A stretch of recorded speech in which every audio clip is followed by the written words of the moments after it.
In our first video on the evolution of bike commuting in Canada, we looked at Montreal and saw how, over the 20-year span from 1996 to 2016, the area of the city where more than 5% of people commute by bike increased massively from 8 to 38 square kilometers. By 2016, the highest rate of bike commuting in the city had 22% of people biking to work in one section of the plateau. The basic point was that while Montreal isn't overall a cycling city like Copenhagen or Amsterdam, it has made serious progress in building cycling neighborhoods.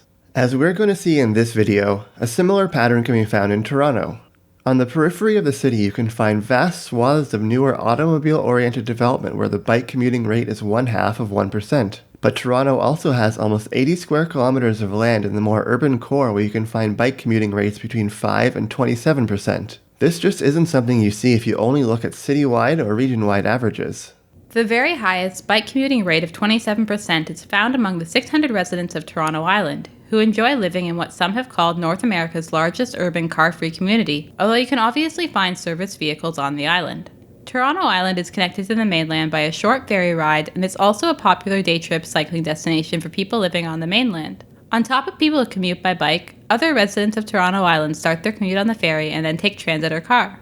On the mainland, Toronto has two big bike commuting clusters, one to the west of downtown and one to the east. The West End cluster goes from Avenue Road past High Park to Jane Street, and it covers neighborhoods like Chinatown, the Annex, and the Junction. The highest rates of bike commuting outside of Toronto Island are found around here, specifically Harbour Village and Roncesvalles, which have census tracts reaching 23% and 22% respectively. The East End cluster goes from Jarvis Street to basically Woodbine Avenue, and it includes neighborhoods like Riverdale, Leslieville, and parts of the Beaches. The highest rate of bike commuting east of Yonge Street is found in a section of Cabbagetown near Riverdale Park West, where 21% of people get to work by bike, although overall the bike commuting rates aren't quite as high in the eastern cluster as they are in the west. These concentrations of bike commuting in Toronto didn't always exist. Going back 20 years to 1996, Toronto's bike commuting hotspots were much more anemic, covering about a fifth of the land and not reaching that far above our cutoff of 5%. Aside from Toronto Island, where nearly one-third of residents commute by bike in every single census year that we have. Each new 5-year jump adds noticeably to the map, until we're back at 2016, the most recent year we have data for.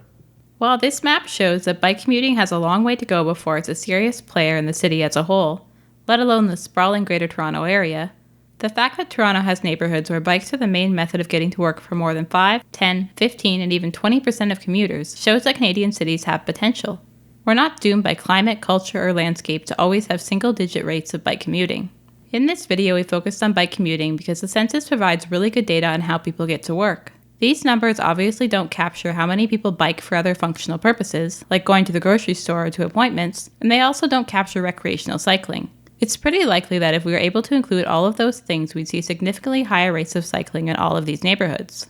One final point to keep in mind is that the rates of cycle commuting that we saw here only went up to about 5 years ago, when Toronto's bike network was noticeably less developed than it is today. 5 years ago, we lived in Toronto and we got to see and use a modest bike lane pilot project on a small 2.5-kilometer stretch of Bloor Street West. Today, that's grown to a 15-kilometer bike corridor through the middle of the city. It's not perfect, but it's a massive step forward, and we're really looking forward to the 2021 census data coming out, Said no one ever, and showing us the effect of this and other bike network improvements.